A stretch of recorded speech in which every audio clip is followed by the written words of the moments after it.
जगत गुरु शंकराचार्य जी, जिन्होंने भारत की भूमि का ही नहीं पूरे राष्ट्र को अपनी विद्वत्ता से गौरवान्वित किया था। छोटी सी अवस्था थी जगत गुरु शंकराचार्य जी की, और छोटी सी अवस्था से शिव के प्रति विश्वास, भरोसा, स्मरण, भजन, मंत्र जाप, ये नित्य करना, उपदेश देना, समझाना, ज्ञान देना।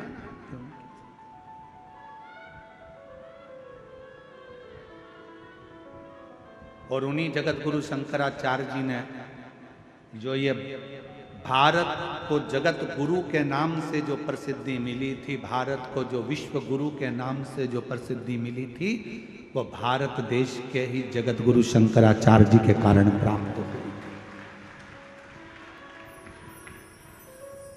पर जब तक पृथ्वी पर रहे जगत गुरु शंकराचार्य जी, जब तक पूरी पृथ्वी पर भ्रमण करते रहे, कहीं काशी गए तो उनसे उपदेश किए गए, कहीं कहीं पहुंचे तो उनसे उपदेश किए गए। विद्वान लोग उनसे जब देखो जब उपदेश करने के लिए, प्रश्न करने के लिए, नीचा दिखाने के लिए, अपशब्द बोलने के लिए तैयार रहते थे। पर जगत गुरु शंकराचार्य अपनी मस्ती में, शंकर की मस्ती में मस्त रहते, शिव की आराधना।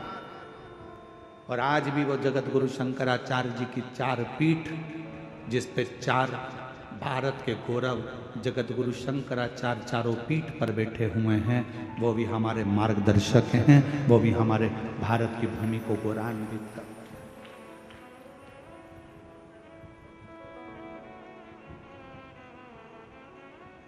शिव का एक अंश है, शिव का एक रूप है।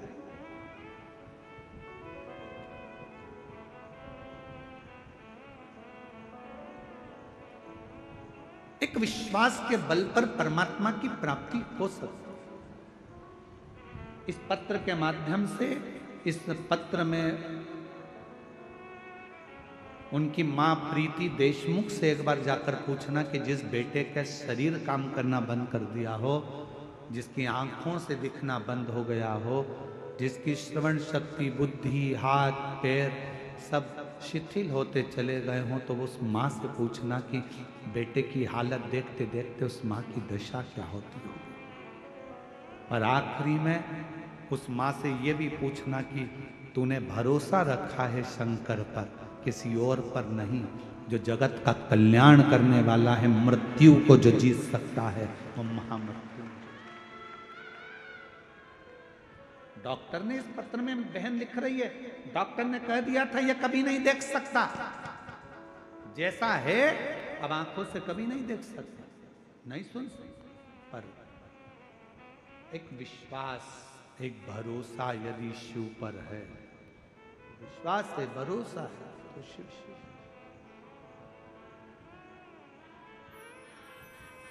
आप किसके भरोसे पर आए हो यहाँ कथा सुनने के लिए? सियोर वाले महाराज के भरोसे पर मत आना। आपको सियोर वाले से कोई मतलब होना भी नहीं चाहिए। सियोर वाले कुबेरेश्वर बाबा से मतलब रखो, पर सियोर वाले पंडित प्रदीप मिश्रा से मतलब मत रखो। आपका जुड़ाव होना चाहिए शंकर से। जगत गुरु शंकराचार्य जी ने अपने से नहीं जोड़ा लोगों को, जगत गुरु शंकराचार्य जी ने शंकर से जोड़ा दुनिया के। और रायगढ़ के गहिरा गुरु जी ने भी बस एक ही काम करा कि खुद से नहीं जोड़ा। गहिरा गुरु जी ने कहा सत्यमय जीवन जियो, सनातन को पकड़ो और अपने भगवत भजन में शिव की भक्ति को लीन। शिव की एक आराधना गहिरा गुरु जी दिखाते हैं। कहते थे गहिरा गुरु जी जिस व्यक्ति के सामने पहुंचते थे, वो व्यक्ति अपना गलत कर्म करना छोड़ देता है।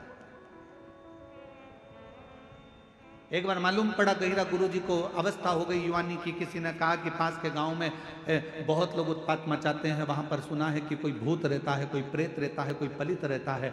गहिरा गुरु जी ने कहा भूत भी होता है? हाँ। तो गहिरा गुरु जी ने मन में विचार करा, अगर भूत होता है तो भूतनाथ भी होता है। कई लोग हमारे पास आकर कहते हैं हमारे पड़ोसी को हवा लग गई है, हमने कहा मोबाइल की हवा है कि कंप्यूटर की हवा है? हवा कौन सी लगी? कहा कोई प्रेत हवा लग गई। फिर किसी ने कहा कोई हवा लग गई, प्रेत लग गया, भूत लग गया। शिव महापुराण की कथा कहती है, शंकर भगवान ने माता पार्वती से कहा, सुन पार्वती, जिसके आंगन में बेलपत्र का वृक्ष होता है, जो साल में एक बार भी बेलपत्र को मुख के अंदर रखकर निगल जाता है या उसको खा लेता है, सुन पार्वती, जो शिवलिंग पर चढ़े हुए जल का 3 बार आचमन कर लेता है, उसको जिंदगी में ना तो कोई भूत लग पाता है ना कोई प्रेत लग पाता है।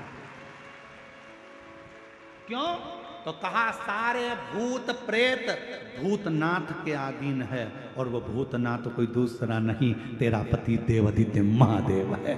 जब भूतनाथ अंदर बैठा है, बेलपत्र का अंश कई साल तक दुनिया के लोग कहते हैं भोजन पचा, निकल गया, भोजन पचा, ब्लड बन गया।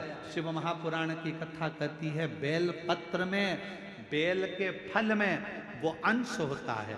दुनिया में केवल एक ही फल ऐसा होता है जो पेड़ में लगा लगा पक भी जाता है, और अगर कोई नहीं तोड़ता तो वापस कच्चा भी हो जाता है।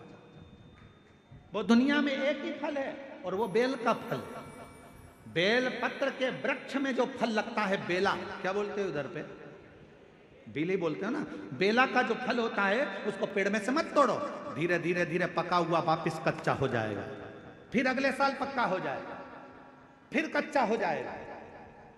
केवल दुनिया में एक ही वृक्ष है जिसका फल पकने के बाद वापस कच्चा हो जाता है। केवल एक बेलपत्र का पत्ता ऐसा होता है जो शरीर में सालों साल तक अगर जो खा लेता है, शरीर में वो शिव के रूप में विराजमान हो जाता है, अटल अजर और अमर रह जाता है, तो समाप्त नहीं होता, समाप्त नहीं होता।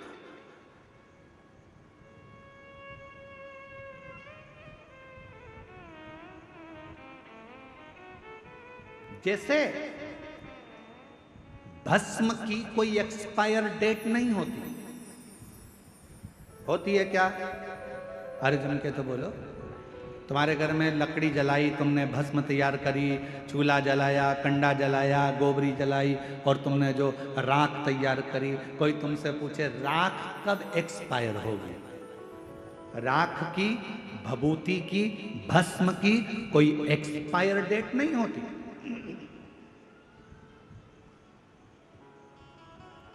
जैसे भस्म की कोई एक्सपायर डेट नहीं है, उसी तरह बेलपत्र की कभी एक्सपायर डेट नहीं। बेलपत्र का कोई एक्सपायर डेट नहीं है।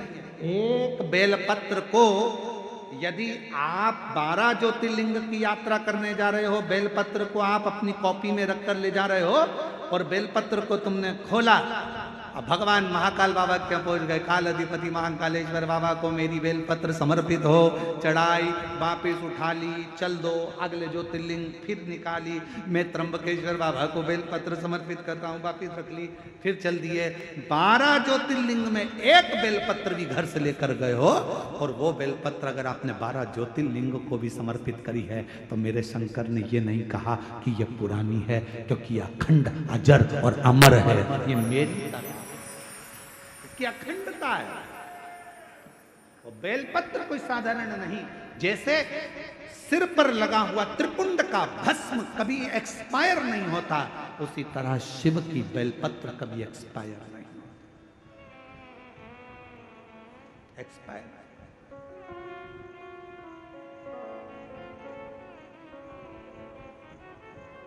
इसलिए आप लोगों से निवेदन करते हैं,